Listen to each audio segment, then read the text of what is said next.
attentat de la place de la Fontaine à 69, en 80 en Italie, à Bologne. Donc il y a tout un tas de questions ouvertes. Alors, il semblerait qu'il s'apprête à sortir de cet avion. Ça y est, nous avons l'image. Les forces de police qui encadrent Cesare Battisti, qui esquisse, semble-t-il, un petit rictus en coin, oui, un sourire. Ça sera sûrement interprété et repris par la presse italienne. Oui, il lève la tête, bombe le torse.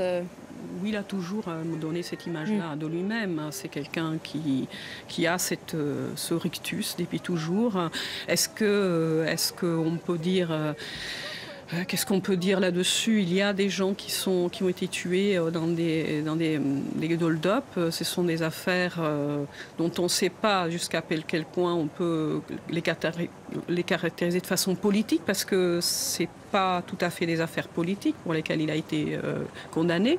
Donc, mais ça se situe dans un contexte.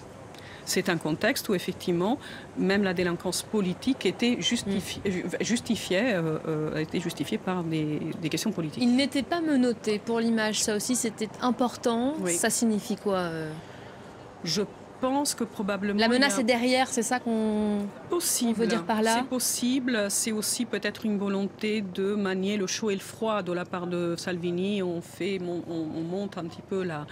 Qu'on aperçoit à l'écran, voilà. Matteo Salvini... On monte un petit peu le ton et puis on veut montrer finalement qu'on rend justice et on n'est pas dans la vengeance. Vous voyez, probablement ça. Voilà, image assez furtive. On pouvait s'en douter. Cesare Battisti qui est donc sorti de l'avion et qui est entré dans les bâtiments donc, de l'aéroport où Matteo Salvini se trouve. Qu'est-ce qu'on peut imaginer là, qu'ils sont en train de peut-être se parler? Oui, on peut, vous savez, ce sont des êtres humains de part et d'autre, ils ont une sociabilité, si vous voulez. La question fondamentale derrière, qu'est-ce que tout cela veut dire? Pourquoi cette rapidité? Pourquoi cette volonté de frapper fort à un moment où, je le rappelle, Salvini est en train de se battre pour la loi sur la légitime défense? Eh bien, on va se tourner vers Natalia Mendoza. Natalia, il y a un intérêt politique à toute cette mise en scène, selon vous, aujourd'hui? Tout cela va évidemment très vite. Lunilla Akone nous le rappelle ici en plateau. Je rappelle l'arrestation samedi soir, extradition, un retour au pays, dont la foulée, moins de 48 heures finalement. Moi, jamais vu. On n'a jamais vu ça. L'intérêt politique, il est bien là, selon vous?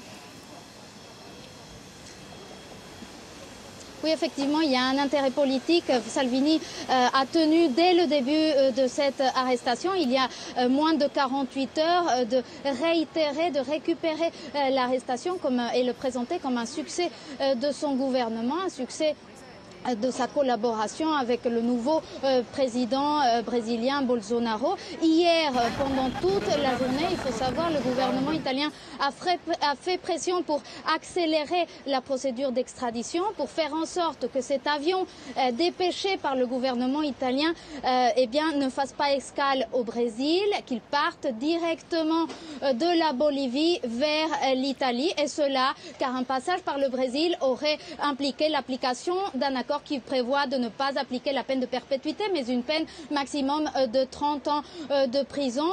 C'est désormais chose faite. L'avion est arrivé. Il arrive directement de la Bolivie et le ministre italien de la Justice, Alfonso Bonafede, a bien confirmé que c'est la peine de perpétuité qui sera appliquée à Cesare Battisti ici en Italie.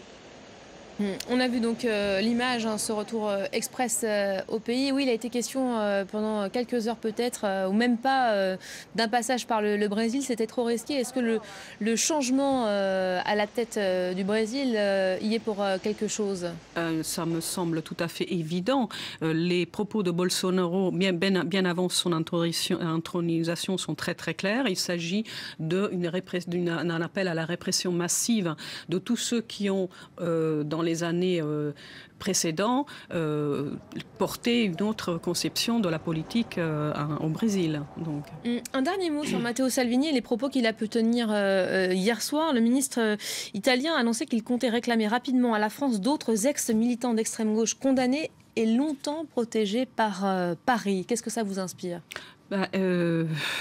C'est tout à fait conforme avec la politique de Salvini. Moi, je n'ai pas entré dans les questions de justice. Je rappelle quand même qu'il y a un certain nombre de lois très répressives qui ont été faites en Italie à partir des années 70 qui ne garantissent pas des procès équitables ou que la justice soit rendue de façon sereine.